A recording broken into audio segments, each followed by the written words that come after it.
Hey there, today I'm going to be doing an interesting comparison, and the reason why I'm doing this now is because I realize you probably don't want to watch a 45-minute long video of me just specifically talking about the Cremina, so I'm splitting it up. But I think this is a comparison worth making to kind of address questions from two groups of people. So the first group of people that I see are people who own something like a La Pavoni Europiccola, and they look at the Cremina, the king of all direct manual levers, and they say, is that something worth upgrading to, especially when you look at something like price? The second group of people who have kind of similar questions, I would say more adjacent to this, are people who don't own a direct manual lever. They don't own a lever machine at all, and they say own something like maybe a decent or flow profiling E61 machine, something like that, and they want something that provides them a more tactile, connected experience when they make espresso. There are a lot of overlapping questions that people have in both of these groups, so I'm going to try to answer all of them by showing you these two machines. Before I get into specific comparisons, let me get this out of the way now. You can make the same quality of coffee out of both of these machines. Does that statement upset somebody? Maybe. The reason why is because, well, these are both direct manual levers. They have the same advantages and disadvantages that come with this design. You would be hard-pressed to tell a difference between these machines. Specifically, this one is a post-millennium Europiccola, so it has a 51mm basket, but if I had a pre-millennium that had a 49mm basket, I could just use the same exact basket in both these machines, and I could dial in espresso to taste virtually the same. In terms of limitations, they're both the same too. I can't pull long shots with this. I kind of max out at about 40 grams with both of these, and that's just kind of the nature of direct manual levers. Now, of course, I'm going to show you making coffee on the Europiccola and the Cremina, but if quality of coffee between these two machines is the same, then what's different? It's everything else. It's more of the workflow and all of that. There are kind of two really big categories between the Europiccola and the Cremina that are worth mentioning. The first one, which I do think is really worth considering, is the workflow. While these both require you to do the exact same things, the Cremina is so much better. It's so much easier, in my opinion, than the Europiccola. Let me tell you why. The Cremina is basically a Europiccola in a box. That actually does a lot. That improves your workflow so much. So in a Europiccola, the electronics are in the bottom. So the base actually is really tall. That is not the case in the Cremina. In a Cremina, you have a drip tray, you have a really small base. It's actually very thin compared to the Europiccola. So this base here doesn't get hot, by the way. That means that your workflow is so much better. You can fit a scale, you can fit cups, you can not burn yourself. I am touching this front face of the Cremina. It does get a little bit warm, but what matters here is when you are putting a cup down on your scale, when you are swapping out your espresso cup, you're putting that catch cup in, you do not run the risk of burning your knuckles at all like you do on the Europiccola. Whenever I'm using the Europiccola, I have to be pretty careful when I'm swapping cups in. That's with a bottomless portafilter. If you have a spouted portafilter on a Europiccola, good luck. It is not a great experience, especially if you want to fit a scale and cups. It's so much easier to just pull shots on the Cremina. Everything here that's shiny on the Europiccola, even the base, gets really hot, and you just want to be very careful. And this kind of matters if you have, say, children in your house. This might not be a good choice to have if you have kids that may touch your machines. As you can see, they're kind of similar footprint. The Cremina is a little bit taller, it's bigger, and the biggest benefit of this is that it is much heavier. While I think some people may think that's a downside, it is a huge, huge plus in my book. Here's why. Let me show you this. So I have a shaky card, that's why it's shaking here, but look at this. The Cremina does not slide around when you are pulling a shot. The Europiccola absolutely does. And this is why when you see guys pulling shots on Europiccolas, they push down on the boiler cap here when they're pulling the shot, or they hold the portafilter down. So you try to really keep the machine down there in place when you pull the shot. You don't have to do this with the Cremina. The only time you can tip a Cremina over is if you grind way too fine and you're pulling maybe 10, 12 bars, and that's when the machine will really tip over. I guess tipping over doesn't really happen with a Europiccola. It kind of just flies everywhere, slides around. So that's something to really consider. Now let me talk about the second biggest difference, and that is steaming and steaming workflow. So let me show you Cremina steam. It is insane. I think the boiler in this is obviously a little bit bigger than this. Look at this. That's insane coming out of a machine this tiny. Like that is a lot of steaming performance. Definitely not as crazy as the Cremina. So that's the biggest difference in terms of steaming performance. Honestly, I'm okay with the steam performance of the Europiccola, but it's the steam workflow that sucks with the Europiccola compared to the Cremina. So for those of you who are into latte art and you want to steam milk, look at the way this steam wand is set up compared to the steam wand of the Europiccola. So first of all, on the Cremina, there is a little nuance here, and it depends on what Cremina model you own.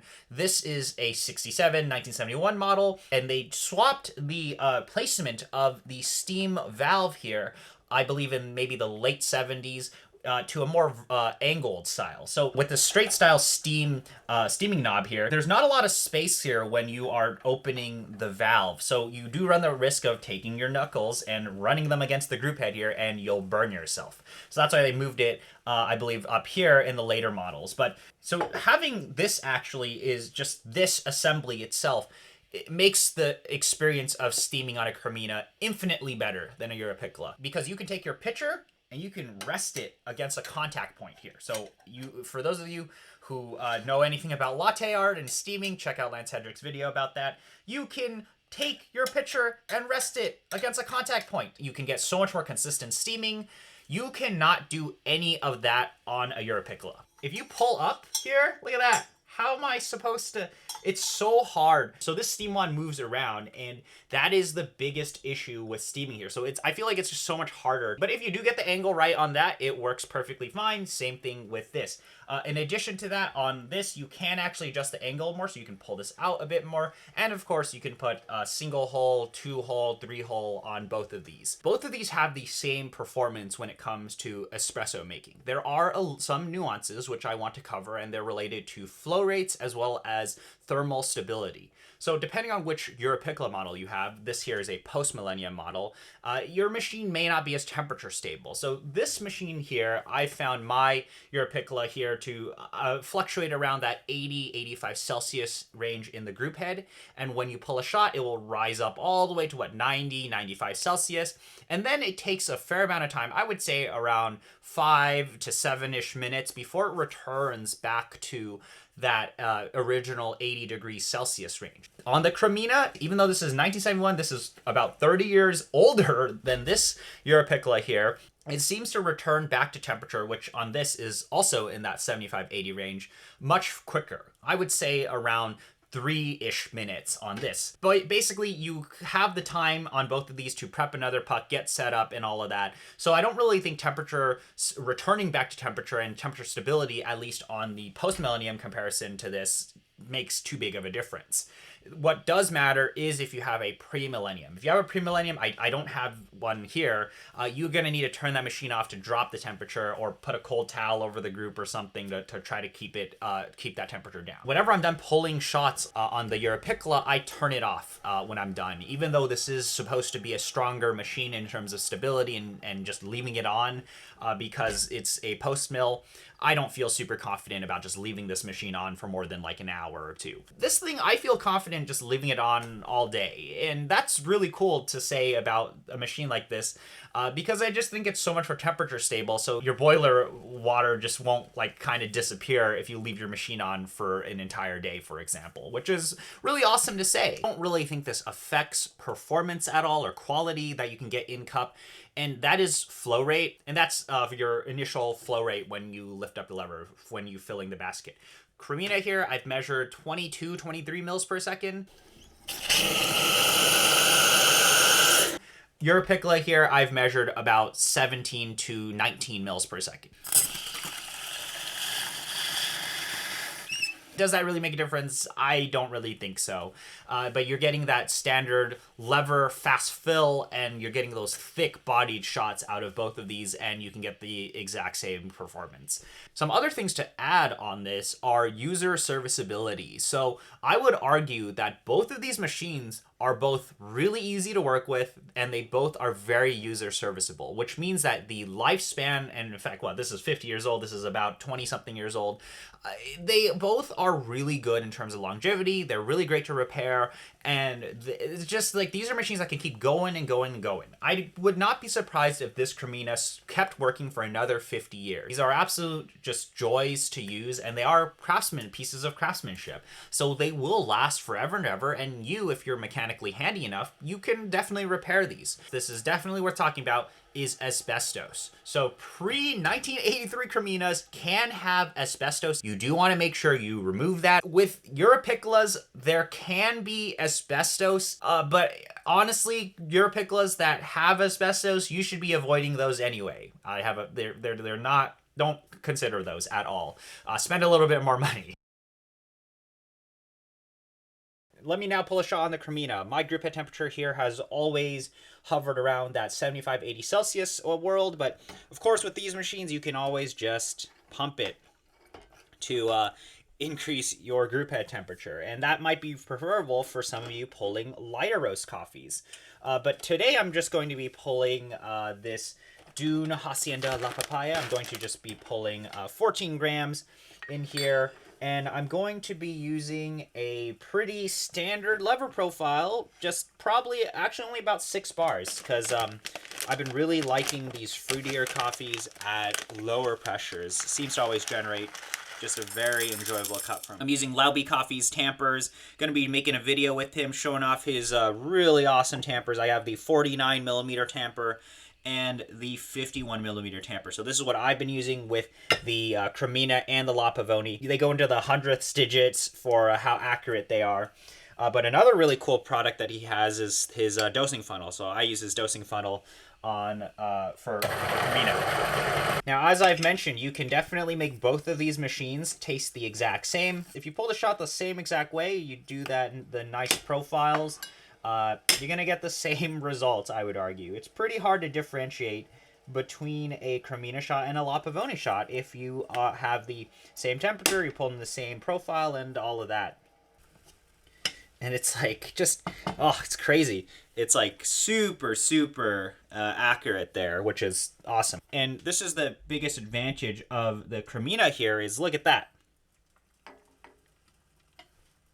That's a pretty tall cup, to be fair. This is kind of a tall cup compared to this Acme Evo espresso cup, but I can fit this clear cup with a scale, and I'm not scared about what I'm touching.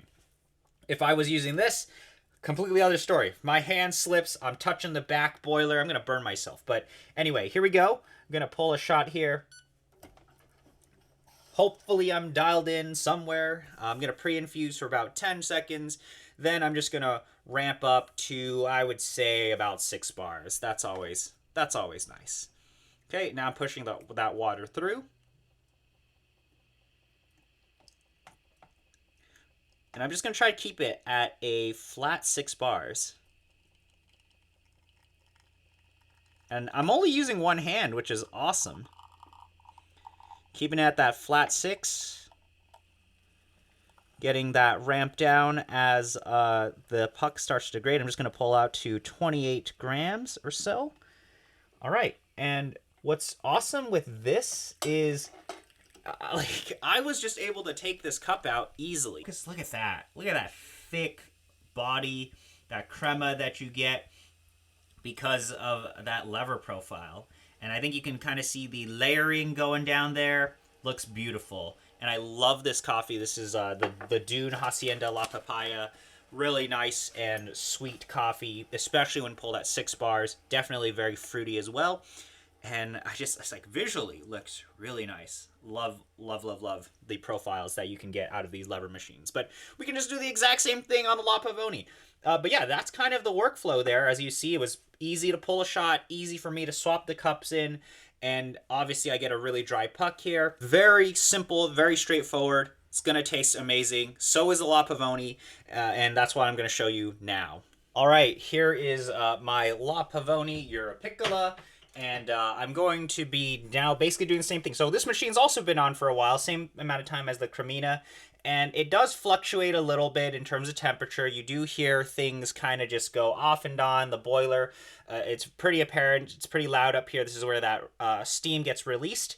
And same thing, you can pump the pressure here, or you can pump the lever a little bit to help increase the group head temperature. With this, I've been around that 90-ish Celsius area. So I'm going to, and obviously this is a 51 millimeter basket, but I'm just going to do the exact same thing. So yeah, everything here is hot. So I'm definitely a little more careful when I use my Europiccola compared to the Cremina. I definitely can actually just keep the same grind size. I would even that initial flow rate is so similar, and even with a precision basket, it's like, you're gonna get such a close result between the two. But I could obviously try to dial them in closer. But the point here is that yes, you can get the exact same quality of coffee out of both of these machines. It's just the workflow is much different. Okay, so it is a little bit hard to describe on camera, but everything here is hot. Like my hands here are all warm. So the space on the bottom here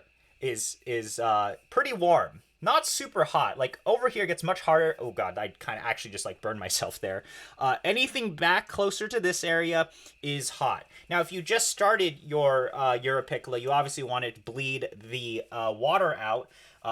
You got to bleed the boiler a little bit. Generally speaking, you got to be just kind of careful with where you put things on this machine. So if I use the same exact cup, like I pulled this beautiful Cremina shot here, I use the same cup. As you can kind of see from this angle here, it is not very comfortable to use. Like you kind of see that the cup is already bumping against the portafilter. That's the same exact cup, right?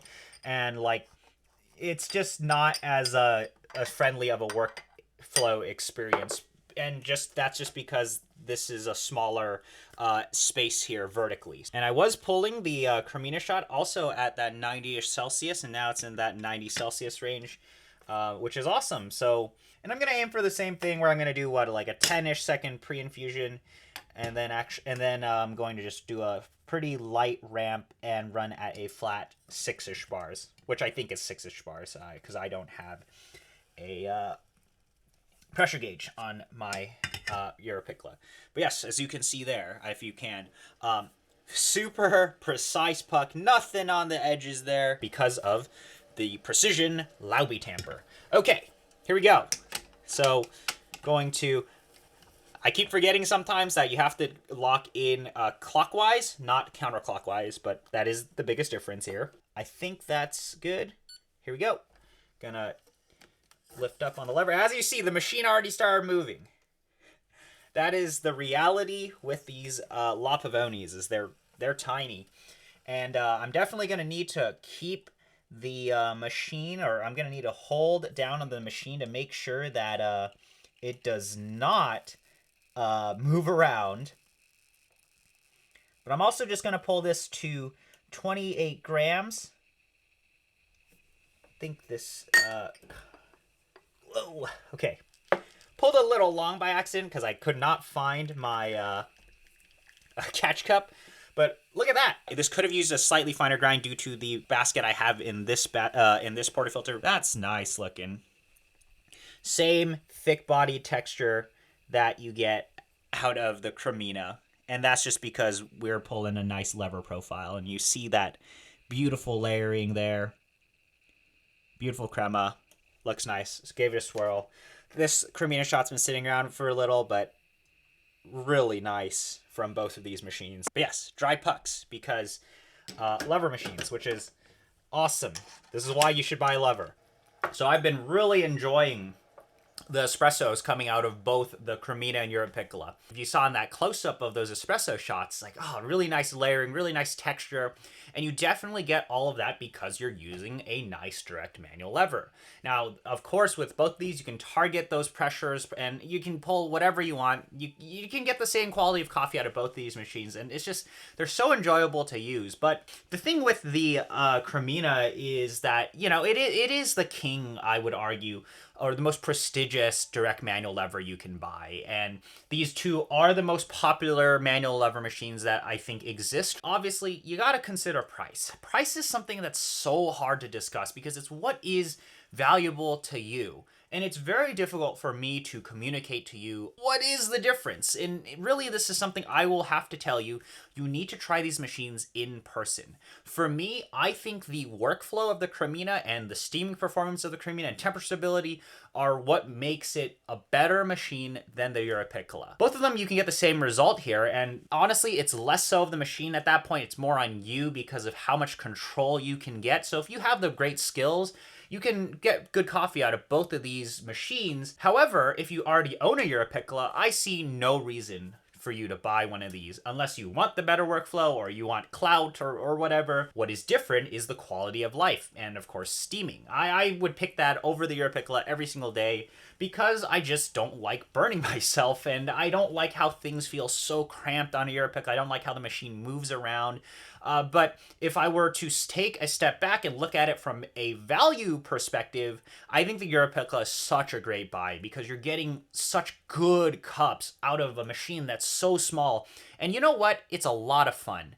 Both of these machines are a lot of fun, but you don't have to pay such a high price point for, I would argue, the same type of fun. Although there's a lot to be said specifically about the Cremina and why I like it so much, and you'll see me discuss that a bit more. Now, if you did not own a machine at all, then it's a different consideration here, is that maybe you should actually get the machine that costs a bit more, not a bit more, way more, but it has a much stronger workflow, and that is a very good use case for a Cremina. But otherwise, these are kind of the bigger differences that I found, and some of those smaller ones I hope were interesting between the Europiccola and Cremina. Another fun difference, and this is something that I care about, is how do these machines sound when you use them? So here is a brief sound clip of the Cremina. And here's a brief sound clip of the Europiccola. I kind of like the Cremina boiler noise a bit more. It kind of sounds more, I guess, full-bodied. It sounds super cool when you turn it on. Also, pulling and pushing on the levers here, I would say they're about the same. They feel great to use. There's no weird sponginess in them. It feels good. You, of course, can trick them all out. You can add your wood kits onto all of these. You can add the Smart Espresso Profiler. You can add all these cool mods. Another thing that I did want to mention is with the special boiler breaker valve here, it doesn't seem that you have to actually bleed false pressure like you do on the Europiccola. The portafilters lock differently. This goes clockwise, this goes counterclockwise, and also where you view the water is a bit different. So there's a sight glass depending on what type of models you have, as well as on the Cremina here, the power button is here, and depending on which Europiccola model you have, you'll have either 1 or 2 power switches, and the power switch is obviously on the bottom side here. The boiler here is bigger, so you can add more water in this thing compared to this. Those are some of those really nuanced differences between the two. But I hope that was really fun for you, just seeing me talk about these two machines and the slight differences, and also showing you how to make some coffee on them. And if you have any questions, let me know. So thank you for spending the time to watch the video. I will see you soon. I'll be making that full Cremina video. You'll be seeing that soon. But as always, thank you for spending the time to watch the video. I will see you around.